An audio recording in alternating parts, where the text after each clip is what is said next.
Time doesn't erase murder. It just hides it better. They said the case was closed. They said no one was watching, but someone always is. This is Santana True Crime. Welcome to Santana True Crime. Tonight, I've got, again, Steffen Hou with me. We are discussing one of his books, Moms of the Missing, Living the Nightmare. Steffen, welcome to the show. Thank you very much. Good to be back. Yes, great to have you back. And like I said on the other show, it is very impressive the amount of books and movies that you were involved in, as well as television shows. Can't forget that. What inspired you to write this book? There were a couple of episodes in my personal life that I went through before I wrote Moms of the Missing. If we go back to year 2000, I was investigating human trafficking in the Balkans. It was right after the Civil War, and different mafia groups were finding a way of getting illegal immigrants into Europe through the Balkans, because naturally the countries Yugoslavia in the ex-Yugoslavia were shattered by many years of warfare. And I went to Belgrade, the capital of Serbia, where it was estimated that up to 200,000 mainly Chinese people were waiting to be further escorted into the European Union. And one day, as an investigative journalist, I went out to one of these places where they worked to pay off their debt to the human traffickers. And at that point, I was taken by human traffickers who pulled a gun and put it to my temple and forced me down a dirt road, demanding that I would stop my inquiries into human trafficking right away, or they would stop them for me. Understood in the way that then they would pull the trigger and I would be done with my investigations. At that point, I got an interest in, or I already had, but it even grew. It had the opposite effect on me. It grew my interest in human trafficking. And I found out how many children were not only being trafficked in the Balkans, through Mexico into the US, etc., but was also trafficked within the US. Naturally, it wasn't a huge amount, but it was children often coming from poor backgrounds who were abducted, taken, and later forced into some kind of labor in the US. It could be sex trafficking. It could be, working in factories, etc. So that was one of the reasons, because I had this personal experience that drew me further into investigating in general human trafficking, missing persons, etc. But what really also attracted my attention, where it's more in the sense of abduction cases, where it's a sick person taking an innocent child, was a case that we had in my native country, Denmark. I was working at a daily newspaper, and it was by the end of summer, a mother and her, I believe, 11-year-old daughter, and now we're back also around year 2000, were sunbathing at the beach. The mom went into the sea for a short dive, and she left the daughter at the beach. Somehow, that daughter was lured into a nearby wood. And in this wood, she was raped. And by the end of the rape, she was strangulated by the perpetrator. And she passed out.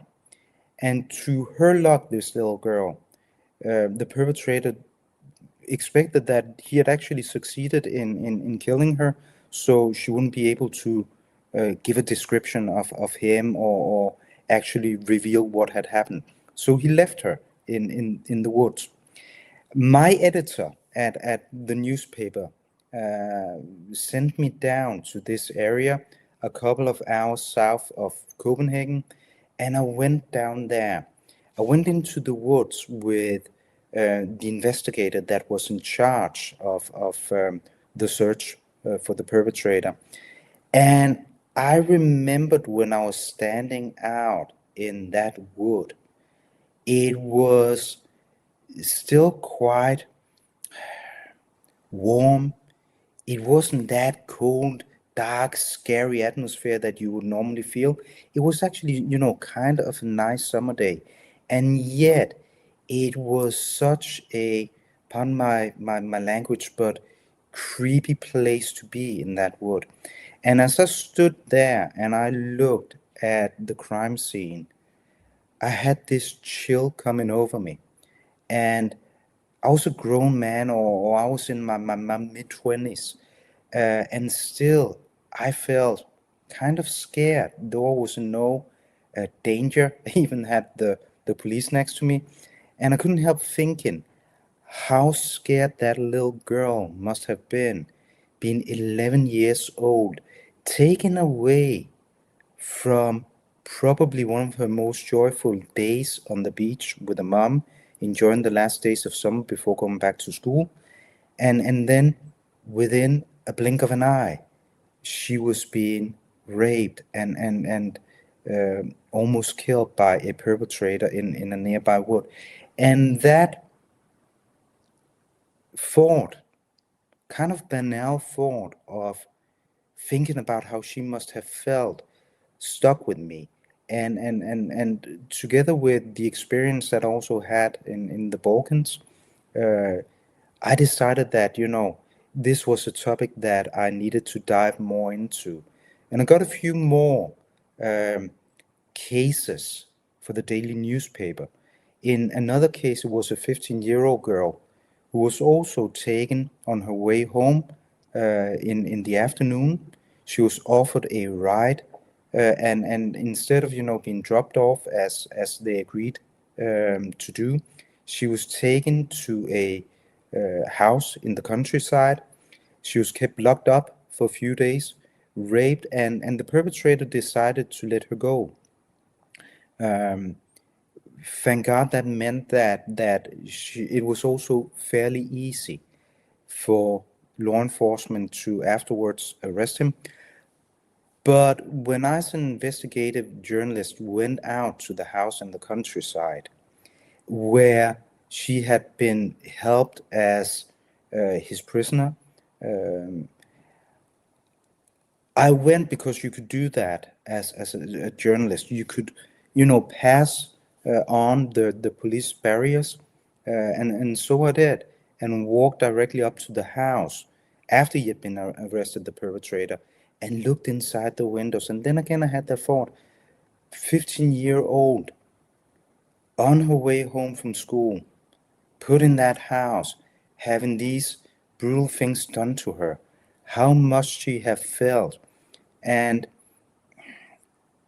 I just, back then when I started diving more into this, I felt like, on behalf of these children, I want to, shed light on what is actually going on. That was quite a short answer, wasn't it? Oh yeah, yeah. That's what I always expect from you is very brief, short answers. I have to dig things out of you. Straight to the point. Yes, right to the point. So I I think that this just points out that this is a worldwide issue. This is not uh, something that just occurs in the US or Denmark or name in our country. Um, I think that, it's really interesting that the press can actually go across the crime scene tape and actually into the crime scene when they're doing these investigations. Um, and this is one of those issues that it's cliche to say, but it is everyone's nightmare as a parent to be abducted, and especially stranger abductions, since they're very rare. the most common occurrence is a relative. Um, but at the same time, when you're looking at these nightmare scenarios, those are the ones that really stand out and are remembered. I wanted to touch base on some of the cases that you've covered in this book. And one of them involved a girl who was groomed online for 9 months. And the reason why I wanted to talk about this is I do think that it's important to talk about internet safety and how these children and teenagers are being manipulated online, and how what we can do as for me as a parent to try to mitigate some of this. But first, do you mind if we go through that story with Alicia? That's fine. Do you want to set the stage for us with? Yeah.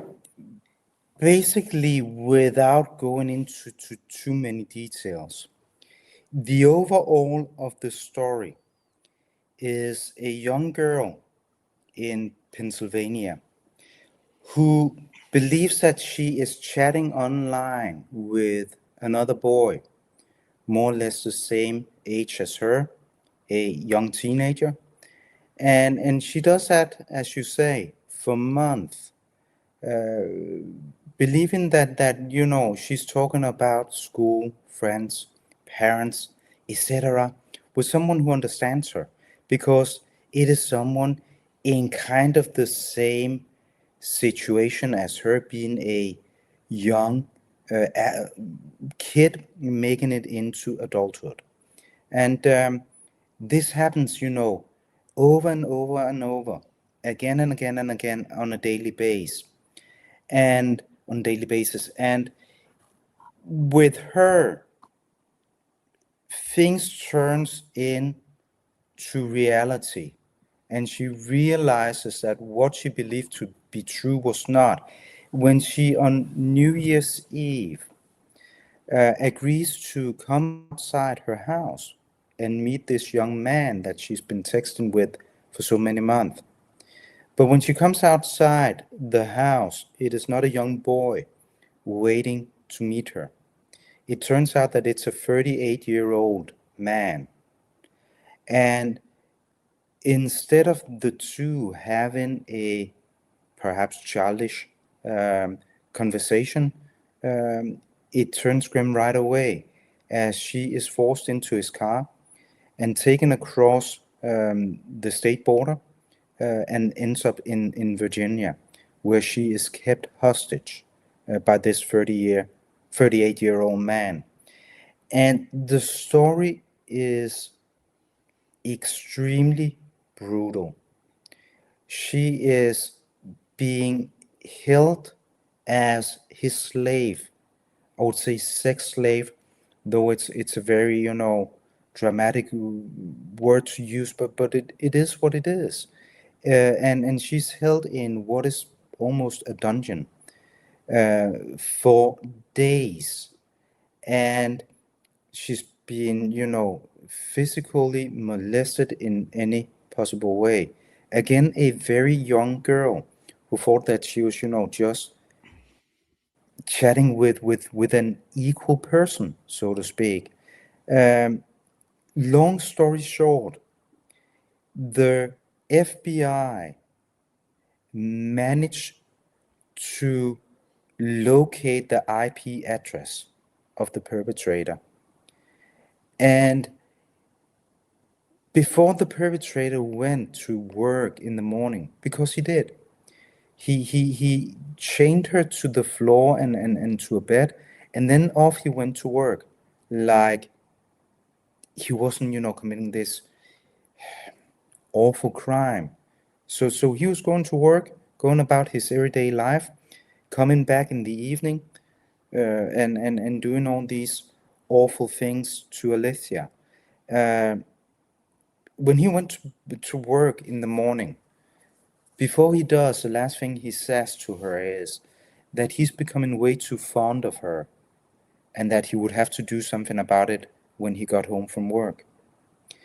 And It was to Alicia, it was quite obvious what he was saying in a subtle way, that he was actually gonna, into life when he came home, because he was growing fond of her, and that will complicate this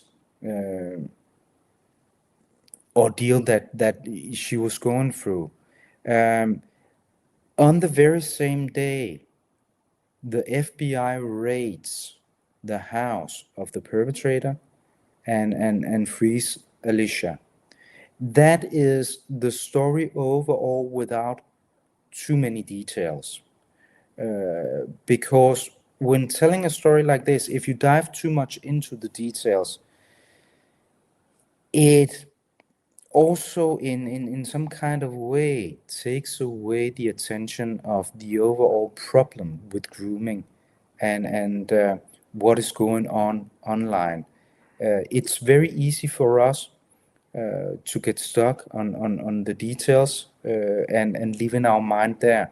But I think that there is something more important at stake with a case of grooming like this, which was actually one of the first big grooming cases in the US that came to this extreme consequence as a child being abducted and held captive and being molested.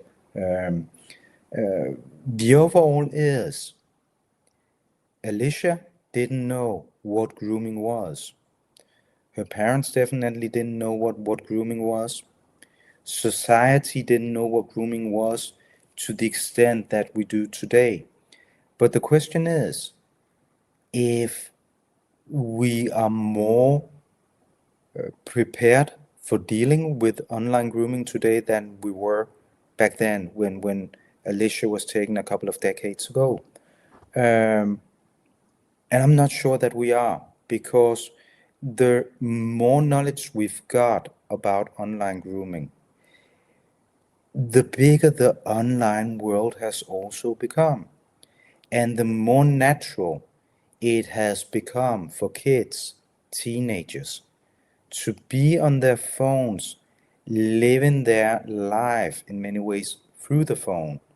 And when that is such a natural part of children's and young adults' life today, it also becomes more natural for us parents not diving too much into that world, because it's everyday life, but it's also so extremely difficult navigating through this kind of life today.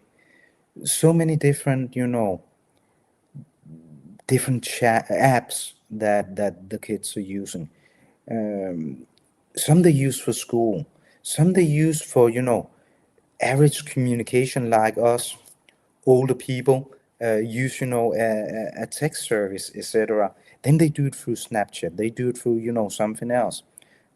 So it is like, in my opinion, that many kids, many young adults, they live a separate life away from the parents online, and then we meet for dinner, or we meet when delivering at school or picking up, or when we go to a ball game or whatever we do. Yeah, and what people have to keep in mind with this case, it happened in 2002, which, yes, we had the internet, you had these sites, but it's not nearly as big now, where kids can not only use apps like Snapchat, for example, but there's also features built within that app to share your location. One of the jobs that I did when I was with the Raleigh Police Department is that I was a school resource officer for 3 years. So we were actually assigned a high school to more or less take care of, deal with all the problems that occurred within that. And that was a very common occurrence, where kids would either A, they would film themselves doing sexual acts and send it to a friend thinking that, they had some type of relationship with this person, and come to find out it was just a way to spread that around. Or it was so common that they would meet other friends, and a lot of times it was good natured to try to, meet people their own age. But like I tried to always tell them, you don't know of who this person is. Another thing that I did, which is widely, used in law enforcement, is we would have fake profiles all the time.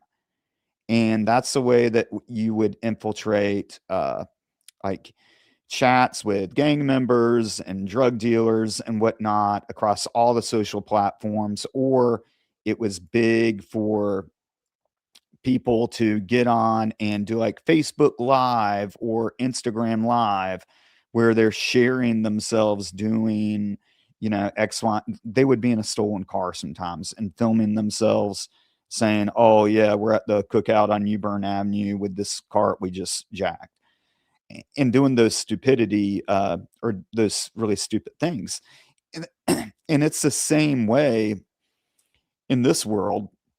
And what struck me, there's a lot of shocking parts of this chapter, but one of them is that this offender was putting this stuff online for other people to see, the torture. And that's how the FBI actually found him and got his IP address.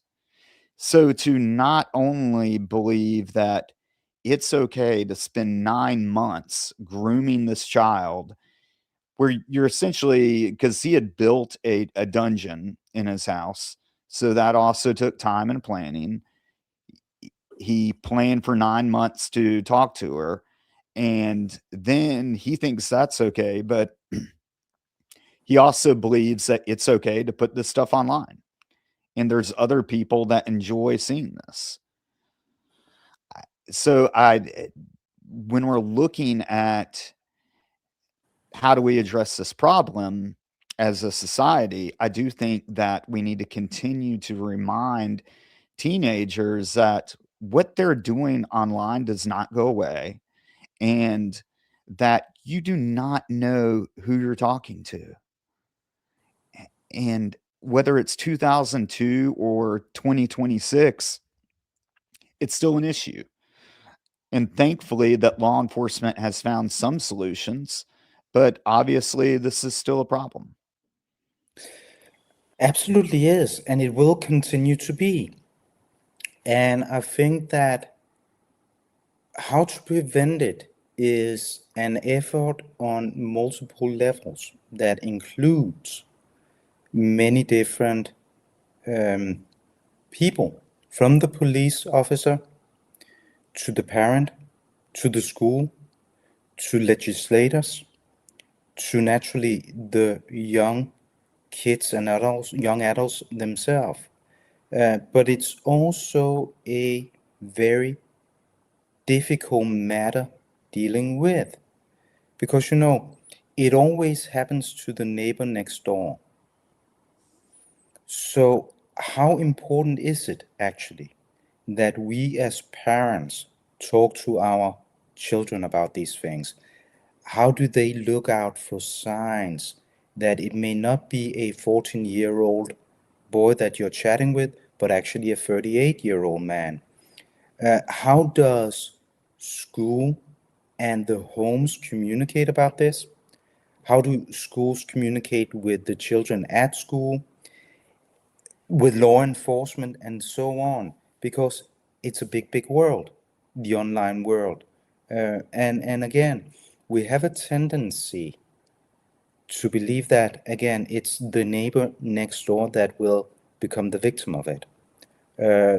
So, in my opinion, I think that one of the places that puts the kids most at risk is actually the safe and sound home where they live with the parents, because in the families they're not put enough attention on the topic and how to avoid it. Because how often do we actually as parents speak to our children about what they're actually seeing on YouTube, what they're actually sharing on Snapchat, what they're actually forwarding of videos on Instagram, and not least, as you said yourself, what is it that they send to their other friends of videos, or when is it actually okay for friends to video, to film another person without their acceptance or knowledge. So, it Right. starts in the home, but then it's like, rings in the water that carries into, school system and society in general.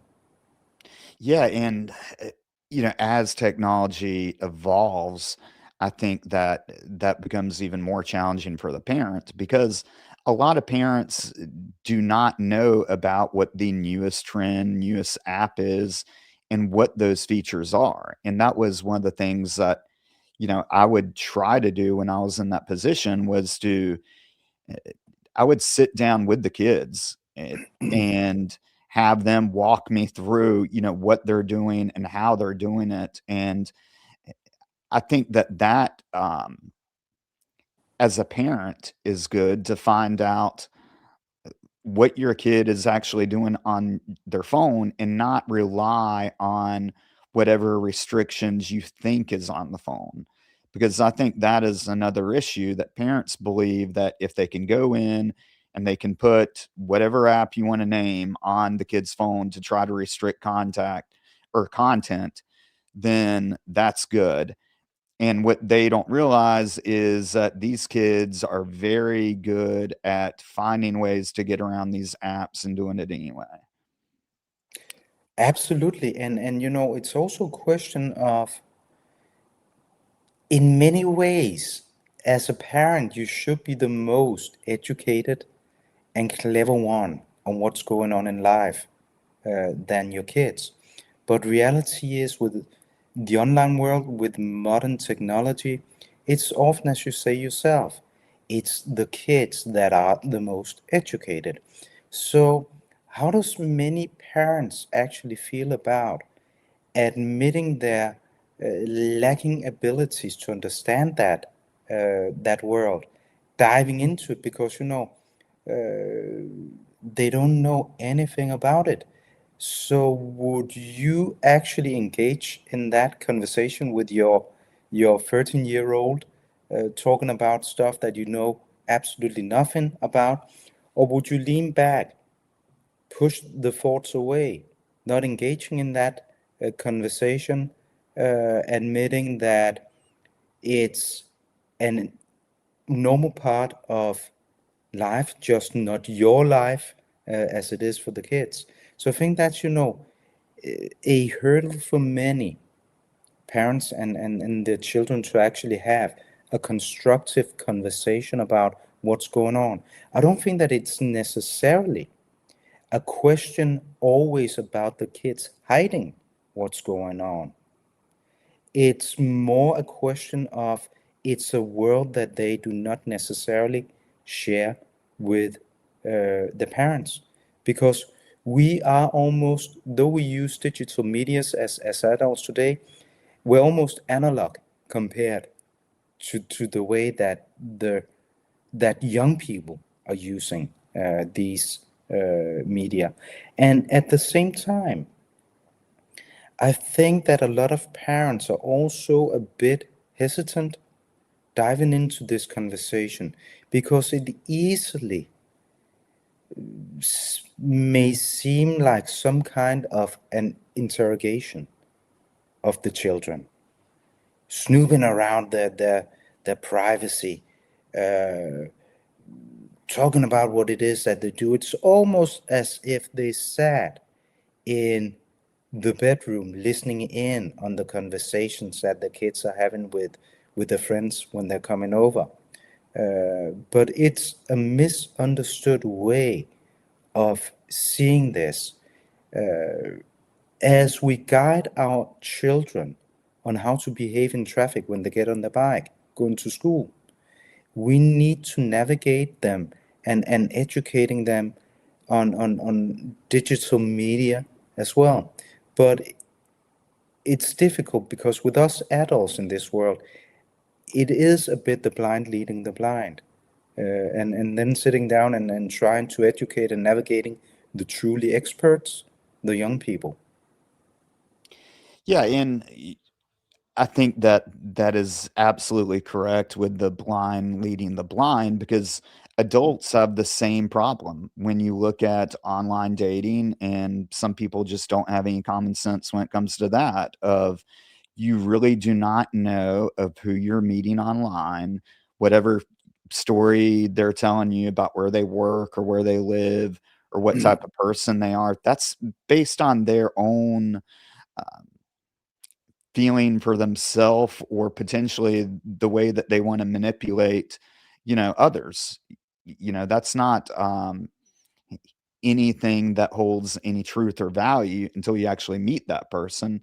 So that I think that when you hear about all those problems that adults have with going on and not using safe measures, like not telling the person where they live, meeting in a public space for the first time, keeping those boundaries in place is what really comes down to. If they're not doing that for themselves, how can they do that for a child? Where, you know, a child, it's the same problem of they think they won't think anything of it, of taking a picture of themselves at, let's say, a certain park. And when you take a picture of yourself at a certain park with that sign up, identifying where you're at, and you're leaving your profile public, people go on there and can see it and be like, "Oh yeah, every day at 3 o'clock, this girl is going to be at that park bench." And then you take a creep like the guy that we're just talking about, that's willing to spend 9 months of his life in building a dungeon in his basement. Those are the type of predators that love that stuff and will take advantage of it, in a heartbeat. So I do think that we have to be mindful of that and have blunt conversations with especially teenagers and young adults. I would even include kids that are going off in college, of what are some practical things that you can do where you can still have a life, you can still use these things, but in a safe manner. And then also from there, taking it out of the homes and into the schools, and further into the way that law enforcement is also constantly getting better and better at detecting. As an example, pedophile rings, as one that the guy who took Alicia was part of online, um, because it's a constantly moving world, the digital world. But it's not only moving, it's doing it at such an extreme pace that it's, even for authorities, hard to keep up with what is going on. So it's a completely another way of viewing the world and crimes taking place today. So much is going on online, but as stupid and horrible as it may sound, the crime starts online with grooming. But in a worst case scenario, it ends up very physical, as it did for Alicia, being held captive in this dungeon. But I think that it's also important that the schools, in many ways, not only towards grooming, also towards, common criticism and common sense towards what's going on online, that it needs to be debated much more thoroughly in schools with the children. As an example, getting police officers out, but it should be, in many ways, and it is, but not as much as I like to see it be, and not as many places as I would prefer to be, but that there is further and more in-depth digital education of our children today than there really is, because we still sit down and we teach our children the same subjects, topics that we have done forever. And naturally, we need to calculate. 1 plus 1, it's always 2. We also need, to learn language. We need to learn how to read, etc. But when you and I went to school, we sat with a book. And when we went home, we sat with a book, or perhaps a Commodore computer, whatever they were called, and we had one game that we could play, and then we would rewind the tape and start playing it again. But today it's a different thing. The schools may be still 80%, perhaps 70% in the old world. But today's children are 70 or 80% in a digital world and 20% in the old-fashioned kind of way that has laid the grounds for our educational system for decades. I think there needs to be a much more thorough effort from society's side to also, meet the criteria of where the kids are today, regardless if it's young college students, as you mentioned, or not. Yeah, and it's so laughable looking at my oldest is 13, and they don't have books. He has a laptop that he brings and a notebook and a calendar. When I was in school, we had a backpack full of books, and our school was so big we couldn't use our locker, so we were carrying around 30 or 40 pounds of books all around all day. And it's great for them to learn how to use a laptop and the advantages of that and how efficient you can be. But, you're right. There needs to be that education piece to make sure they're doing it in a safe way. And as adults, we need to stay on top of things and continuing to learn as well. But the point is also when you carried home those 50 pounds of books, when you finally brought them back home to your parents' house, you went out into the street to play softball, Oh, to yeah. play basketball. They don't do that today. They Right. continue, and that is the challenge. Because it's just a different means of learning, having a book digitally on a laptop. But that is not really, it really hasn't got anything to do with the world that the kids live in. When they shut off that digital book, they step into a digital universe with so many different scenarios that you and I, and as I tend to claim, perhaps in many ways the school system doesn't seem to understand. What is it that's going on? How does it affect? Naturally, there are experts, much cleverer than me, about how it affects the kids.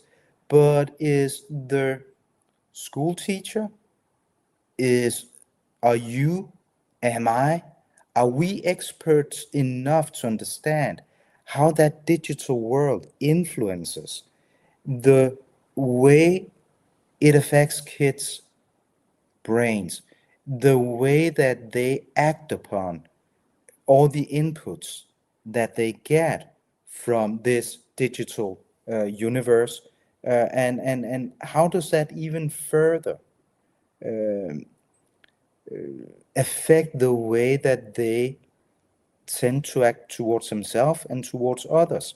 And I'm not sure that we are really understanding what is going on in that world. And if there's something that you don't understand, it's easy to shut off. And I think that many parents, they shut off towards the kids within this regards because, they don't want to be caught red-handed, actually being very ignorant about the world that their kids live in, because that is not how we see parenthood. You and I were supposed to have the answers. But if we don't have the answers, perhaps it's easier, closing our eyes, pretending that this digital world does not exist to the extent that it does. So we tend to believe it's a bit about seeing a few videos on YouTube, and perhaps sending a snap or two And what is this snap? Yeah, I mean, I'm with you on that. I think that there are a ton of issues with getting kids off of their phones and, getting them outside. That's why I tried to, uh, I enrolled my kid into Boy Scouts where, they camp and learn how to make fires with sticks and stuff like that's important. And we also don't allow cell phones while they're doing it. So, um, you're absolutely right in that regard. I wanted to go on. So, this book, Moms of the Missing, has a ton of subjects in regards to kidnappings, human trafficking, and you hit on all forms on them. And we're not going to go through them all today, but I wanted to hit on a few more. One of the rarest forms of kidnapping is an abduction by a stranger. I think it's probably the scariest form as well.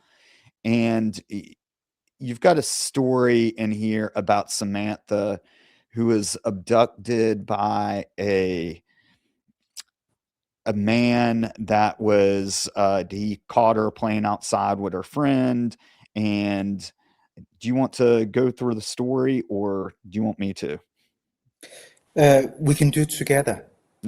That sounds like a plan. So what caught my attention about this chapter is that I think that is one of those scenarios that you see in the movie where the kid is out there playing in their yard or in a park with their friend. A stranger comes up to him, and it's that classic, "Hey, can you help me find my dog?" And in this situation, he actually just physically snatches her and takes off. I think that it was remarkable that her friend actually could give a good enough description that eventually leads to his arrest. But I I think that when we're looking at issues like this, it's important that to note that this is still happening. And this is something that's been happening for decades and decades, and we're still not finding a solution. No, but that is probably because there is no solution to abduction cases like this. Because would you prevent your 5-year-old daughter from sitting in her yard playing with another friend? We can't prevent our kids from leaving the home in the morning and going to the school bus. That is one of the most dangerous, times for a child, that is leaving the school bus or getting on the school bus. And we can prevent, pardon my French, sick bastards Right. doing this. Some do it because they're mentally ill. Some do it because they are just evil pieces of a certain thing. And these people have always been around and they always will be around. So in that way, preventing this type of crime is very difficult. What could, on the other hand, be a small positive notion or sign in these horrendous cases is that with modern new technology, hopefully it's getting easier for law enforcement to solve the crimes and find the missing children in time. Um, but these crimes, they will go on, I'm afraid. I think that it's naive thinking that we can, changing the mindset of these terrible people. But at the other time, it would also be awful if we couldn't trust our kids to walk those 5 minutes to the school bus as you and I did, or sitting in front of the house playing with their toys on a warm summer day. Yeah, and I was thinking about this, and we have improved with having Amber Alerts, and I know that some parents would even, I don't know about 5, but would have their kids have a watch or some type of digital tracking device, and we can debate whether that's, effective or, something that's problematic that we can't, release our device for a minute, but the problem with all these things are it is something that is, or most of the technology that has occurred helps you in the investigation afterwards, and which, honestly, with a child like this, it's gonna be more or less a recovery mission for her body and a investigation, and not so much actually locating her alive. Mhm. Uh, And that is why these stranger abductions are the most scary ones. That is also because they are the ones that are most likely to end fatal. yeah, and I mean, we mentioned this off air, but we had Delphi, Indiana happen not too long ago where, it was a stranger abduction, and he did something even more rare, which was to kidnap 2. Hmm. And the percentages of that, I used to be able to repeat it off the top of my head, are extremely rare. I think there's been like 20 in the US in modern times. It's a very low number. I'll put it that way. But uh, I think the other thing that we can look at with this case that stands out is that we can improve our laws as it with sex offenders, making sure they're tracked, and that if they are released back into society, that we are monitoring them appropriately, because that came up in this case as well, where he had it's a I believe it's California was the state. Yeah. And so they had like a lewd act law. I can't remember the charging language, but basically a crime against child type of law. And I think that in law enforcement, we just need to continue to improve on making sure we're staying on top of these people, because the likelihood of them reoffending is high. Yeah, but that also means that there is a layer that we, in my opinion, often tend to forget about. And that is when they reoffend, they have, before that, then naturally been in touch with the prison system. And what happens when a person gets in touch with the prison system? That gives us as a society the opportunity to provide them with treatment. That gives us an opportunity where we have at least the chance of trying to affect who they are and who they will be in the future.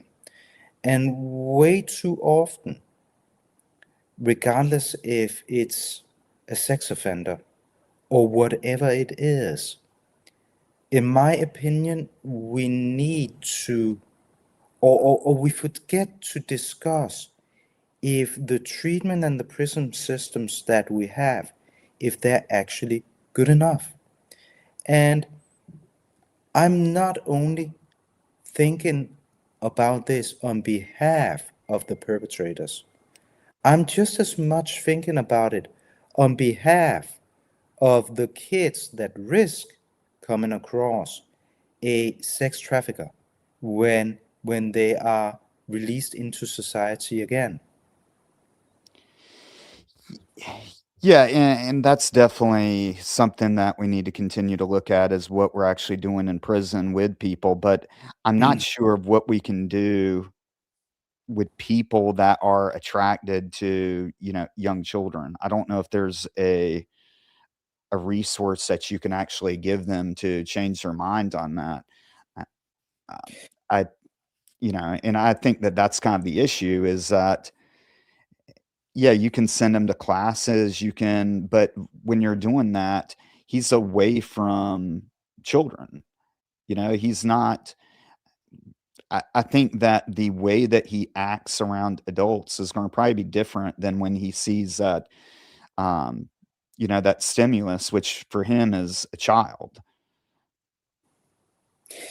Sure, but there may be medical treatments that will lower their instincts, if we can put it that way, when they're released into society afterwards. But regardless, once they are in prison, that is when we have the chance of trying to affect them. And the worst thing we can do is when we actually have them in our hands, not taking that opportunity.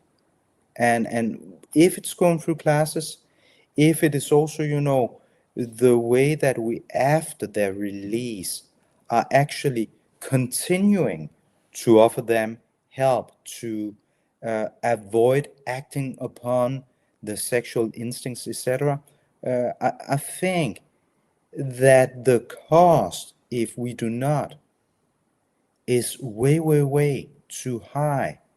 Not to do everything possible. Samantha is the best proof of that, because Samantha, after being taken, wasn't, coming back to her family. She was killed in a very gruesome way. And there are a lot of other cases in the book about young children who are taken by strangers and end up dead after the perpetrators have had their sexual instincts served, if that is a way to put it. There is another case, or another story, of Christopher, an 11-year-old boy that was taken and that was brutalized, raped, and killed by a pedophile. And the pedophile that did it, that was when he was finally caught and went away to prison. It was the second time he went away to prison for having molested a child, and in this case, fatally. Um, so that is a good example of a person reoffending in the most heinous way, and in a way that shouldn't be allowed in the first place. Yeah. Well, I know this an issue that is going to be ongoing and probably doesn't have a concrete solution, but I think you're right in that we need to keep on looking at ways to address it, whether it is monitoring them better or mandating them go into some type of therapy or um, looking at different forms of medication. You're absolutely right that even if these things are unsuccessful, if they are partially successful, that's better than having them go out into the world and reoffend. Um, let's. I want to cover couple more topics, and why don't we look at? You mentioned human trafficking, and that is something that this book starts out with, which again, it's Moms for the Missing. It's available on Amazon and Kindle. Let's talk about that from the sense of organized crimes and what's going on with that. You mentioned that you started out with doing investigating journalism in the Balkans, right? Yeah. And what I thought was interesting about that conversation is about how this makes its way to the US. And I know that that is I did not realize personally how big and of a problem it was in Raleigh, North Carolina, which is where I was working, until I became a police officer. And you didn't realize that these more or less crappy hotels where prostitution is occurring, it's not just a a prostitute that's working with a pimp. Sometimes it is a prostitute or multiple prostitutes that are working with a pimp that is working with some type of organization. Um, and you see that in other forms too, with restaurants, with people being forced to work. Another big one with the Mexican cartels is they have convenience stores where they sell uh, pretty much all the goods in there are counterfeit, and the person working there is working off his debt. And I think that that's in this. So sometimes it's not just prostitution, it's other forced labor that's occurring, whether you're forced to work at a migrant camp on a farm or whether you are forced to work at a hotel selling yourself. So, give me kind of your sense of what you found with the US as far as human trafficking. First of all, as you say, it is it's a huge problem. But most people, they don't realize what big a problem it actually is. And how we may come into contact on not necessarily a daily basis, but in some kind of everyday life without knowing it. It may be a person working at a grocery store, a person working at a restaurant or working at a hotel, as you said, working at a factory. And we believe that they are there on their own free will, but they may have been trafficked one way or another, paying off debt, or plain and simply, you know, forced out of their native country, put in a society, a place in the US, where they may not necessarily want to be, but are forced to be. Then there's also the ones who believe that they're actually traveling with human traffickers to the US, getting a better life. But that better life turns out to be a nightmare for them. That is how you and I would most likely come into touch with human trafficking, known it or not. Then there are the more perhaps brutal cases, the more dramatic ways of human trafficking unfolding. When people are forced into prostitution, at brothels, working roadsides, regardless if it's more or less children or if it is young women that are put there. Some are, again, forced into that way of living and paying off debt when they decide to sign up with a human trafficker in advance, but that turns out to be something unexpected, or if they're actually taken off the streets. And it's not always just people coming from South America that ends up that way in the US. Thank God it's rare, but we also have, and there is in the book, examples of American girls who are one way or another being abducted and forced in to sex trafficking. The way it mainly works is that when a young teenage girl is taken off the streets, there is a case in the book where it's a girl. She's not found and haven't been found these also 2 decades later, but that is believed to have been forced into prostitution in Illinois. She was on her way home after a night out, the first night out after having given birth to her daughter. And she disappears when she leaves the bar and has never been seen again since. But she is claimed to have been seen in Illinois, and people have claimed that they've seen her working within prostitution. And it was a girl on her way home to her newborn that was just taken off the street. There's another case in the book about a girl that steps off the school bus in Texas, going to her workplace to get the check before going home to her mom, probably doing her homework. She hasn't been seen either. There has also been reports about her having been seen in brothels in Ohio. And her family and law enforcement believes that she was taken off the streets in Texas by human traffickers, forced into prostitution as well. The way they do it is that they often force these girls, young women, to do drugs, because that is a way of controlling them.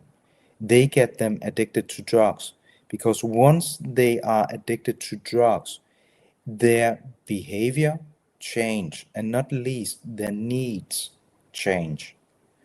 Naturally, they long for going home, but they also long for that evil drug that now controls them. And they get dependent on the providers. And in this case, the providers may be the people who are also forcing them off the streets, trafficking them. Um, and they start out often by brutalizing them. Physical in several ways. It could be by beating them, but it could also be by raping them again and again and again, because that way they take out all their means and their will to fight back, because you simply destroy a human being and the will of a human being. And once that will is destroyed, it also becomes easier for the human traffickers to control them. And we are talking about, thank God again, it's rare, but we are talking about American schoolgirls who didn't make it home that day, but that disappears and way too often are never found again. That doesn't mean that they are dead. It could mean that they are moved from Texas to Ohio, where they're being sold like modern slaves among modern slave traders, forcing them into, very often prostitution, because that is a good that you can sell again and again. And that is also a very important thing to know about human trafficking. It's difficult saying what gives the most income, the most value for a crime organization. Is it selling the drug that can only be used once? Or is it actually selling human beings that you can sell again and again and again? And people don't realize that human trafficking is to the crime organizations behind at the same value and gives them the same income as drug trafficking is suspected to do.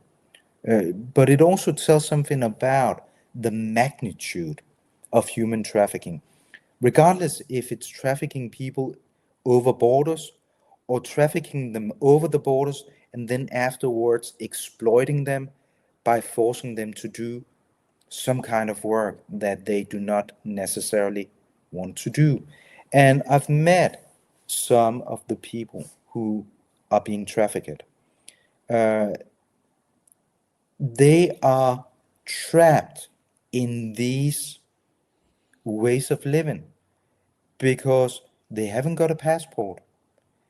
Often they are told, if you do not cooperate, do as you're told, it will have, you'll do harm to your families back home, because then we'll punish them before we punish you. Um, they agreed to be trafficked, but as they went through the desert of Mexico into the US, the price on that bottle of water increased again and again and again, and now they're paying off the debt. So they are trapped in a situation that is very difficult getting out of. And what is so difficult to understand for most people, myself included, is that very often these trafficked people, they come into contact with law enforcement. But when law enforcement is out there, the willingness or simply they don't dare to tell what is actually going on. At times they do, and when that happens, it unravels, rings of persons being involved in human trafficking. But way too often, these poor people, they simply do not dare to tell that they're not working at the massage parlor voluntarily, that they're forced to work there, that they do not have their own passport, etc. So they may be taken away and out of the environment for at least a while, but they do not dare to tell what brought them there in the first place. So law enforcement is also facing a very difficult challenge, at times actually concluding if this is modern slavery or not. So the layers of problems to solving human trafficking and also decreasing the problem is difficult. Yeah, and I think that you've said that very well, is that this is a very layered and complex problem, and with law enforcement, it's not just the investigation side of finding enough to charge these people and really, dealing with the complexity of the investigation and where this victim may have originated from, but it is providing the resources and the mental health uh, therapies and programs to fix all the the years of damage, whether that is drug abuse like you mentioned, or just being broken and not having any hope, and trying to convince them that there is a possibility of a better life if they do these programs. Because it's an addiction to the drug, and it is an when the person is almost entirely dependent on that pimp or handler, that becomes even a bigger problem than the investigation itself. So I wanted to conclude with, do you want to give just a few more pointers of what people can do to maybe make themselves a little bit less of a target, um, or any type of advice that you would give people, as far as, nowadays there's a lot of missing children flyers that are going around. I think people mostly ignore those. So what can we do to help the problem? I think that the first thing we should do when it comes to child abductions, regardless if it's a stranger abduction or if it's an abduction conducted, as it often is, by someone that is familiar in advance with the child, or if it's even, another adult.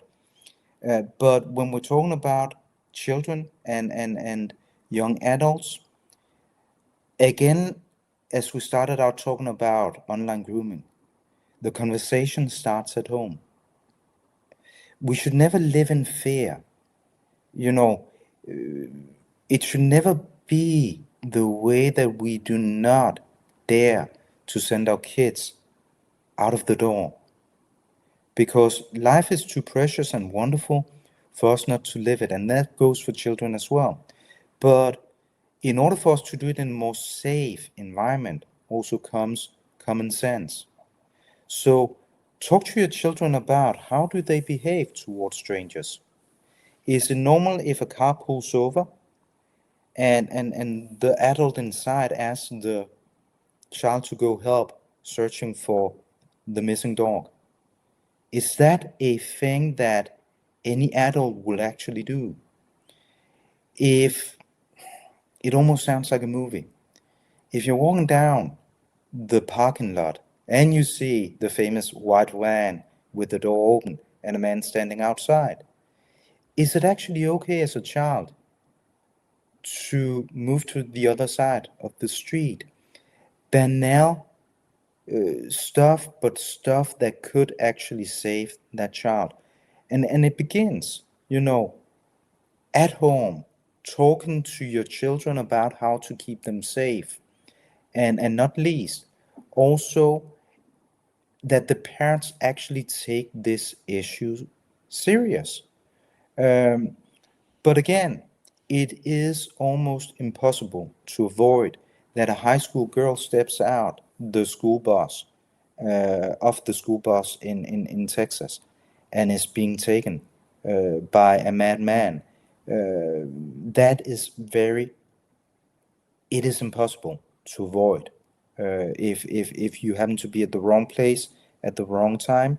But then again, next step is when the crime has been done, then it's important that law enforcement is up to speed on technology. A lot of these cases, as is also covered in the book, you actually see that in the first many hours and days, often law enforcement has not taken it seriously when the parents come and say our kid is actually missing. Then it's often being treated as it's a runaway, or it's a wild teenager that has just gone off on their own. And as a former police officer, how important those first hours are. But if those first hours are by law enforcement concluded to be a wild teenager acting out, then it gets difficult. So, again, on many layers, it is difficult. But, another thing is also just the support for the organizations trying to deal with these problems also needs to be in place. Often it's people who does it on a volunteer basis, but these people and these organizations do a huge work to solving these crimes, often hand in hand naturally with law enforcement. And then I think I realized when I released the book, to my big surprise, it turned out that media and people in general, they were willing to hear about the most brutal serial killers taking people along the highways, etc., when it was adults. But when it is brutal crimes like these that involves children, then it becomes too much for us to stomach, because we can't imagine anything more awful than a child going through this kind of crime. So that also means that we tend to neglect at times what the size, the magnitude of the problem actually.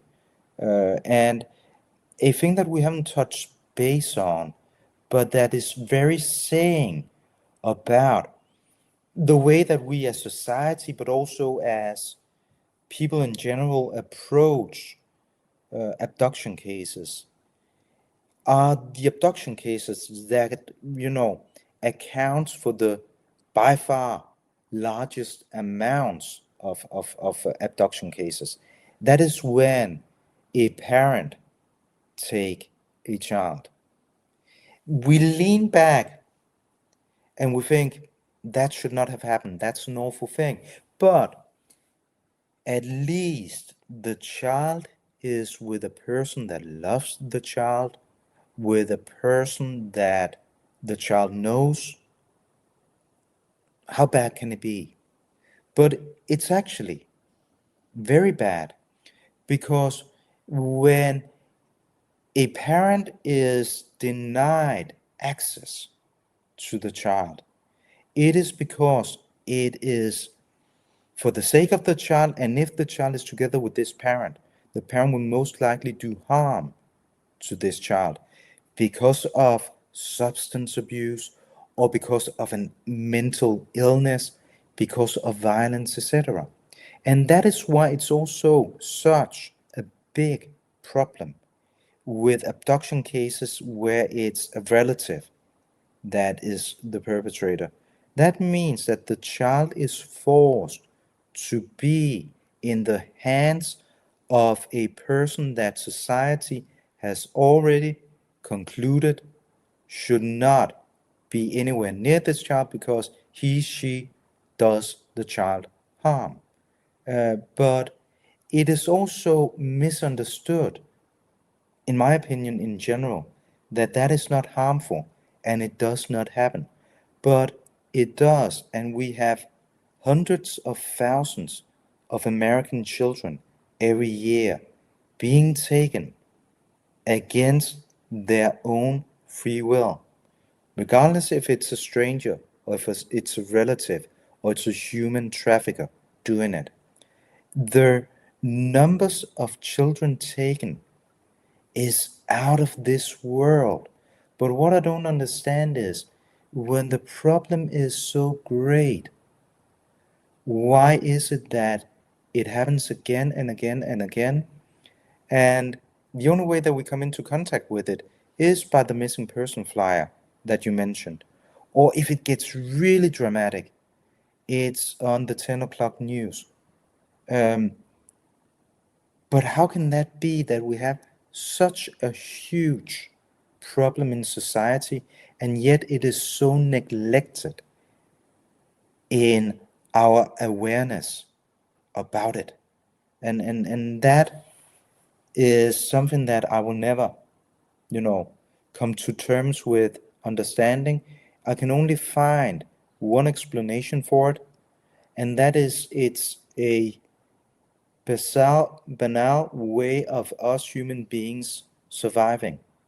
If there's something that is so difficult to understand and accepting, again, turning the blind eye may be the easiest.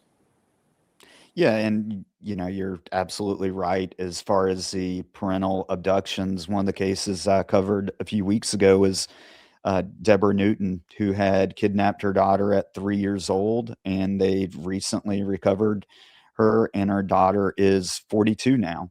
And we went through the web of lies that she told. I'm sure, I don't know this for a fact, but I'm sure there's got to be some type of um, mental issue that Deborah has, just with, I also interviewed her second husband on that show, and the amount of lies and just uh, very detailed, and from an outsider's point of view, they sound just very cinematic and something, that would be in a Hollywood script. But she convinced people that, throughout decades, that this was the truth. And but I think that again, I want to point out that this book covers a multitude of these issues, and it is Moms of the Missing Living the Nightmare. Make sure that you pick that up on Amazon. Is there anything else you want to plug while I've got you on the air? I know we talked about a few projects in the other show. You've also got the book, The Depraved, that is out on Amazon as well. Yeah, I think the two things that is worth touching base on. First thing is that in the book Moms of the Missing, there is actually a story about a 28-year-old lady that goes missing. It turns out that it is her husband that has put her through domestic violence, and he ends up getting a very short prison sentence for it. But the remains of this young lady has never been found. But the reason why I mentioned that story is because, first of all, we're in the process of cutting a documentary about this case. And the case overall is, by some people, said to be the real life story that inspired parts of Free Billboards Outside Ebbing, Missouri, the Hollywood blockbuster movie that Frances McDormand won an Academy Award for, playing the role of the mother, in this case, Marianne. But besides advertising our upcoming documentary a bit, this case also shows something about abduction cases or missing person cases in general. They are often driven by the parents themselves. When law enforcement and society gives up, parents, relatives are the ones still driving the cases forward. So in that way, regardless of all the pain, problems they go through, because a missing person case destroys a family, often financially, because they spend all their money on private investigators, checking out every possible tip, taking them across country in the search for the children or other family members who could also be adults. It also is a stress on the family that is impossible to understand if you haven't gone through it yourself. But by the end of the day, naturally, at times it makes the family stronger, but at times it also pulls it apart. So there's so much collateral damage to these cases. But the optimism is also that at times people, they become their own investigators, and they manage to pull through and get those answers about where the missing loved one is. So I think that is also a very important part, that as human beings, we're capable of doing more than we actually believe, and we're also capable of at times going through more hardship than we believe. But they deserve a lot of respect, and they deserve all the kind of possible support they can get.